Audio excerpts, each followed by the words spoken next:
Magandang hapon mga taga Bambang. Ayan, so may nahuli dito sa Bambang, dito sa highway, malapit sa Dunkin Donuts.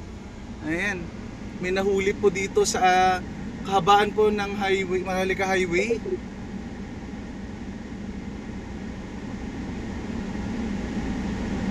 Ayan, may nahuli po sila.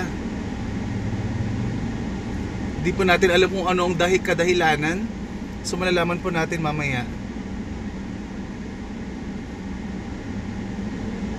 Ayan po, medyo na traffic po tayo dahil dito sa isang ganap dito, mga armadong mga pulis, meron silang nahuli.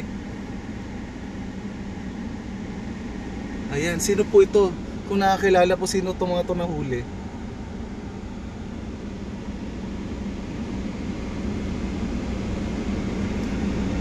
Meron po naka face mask.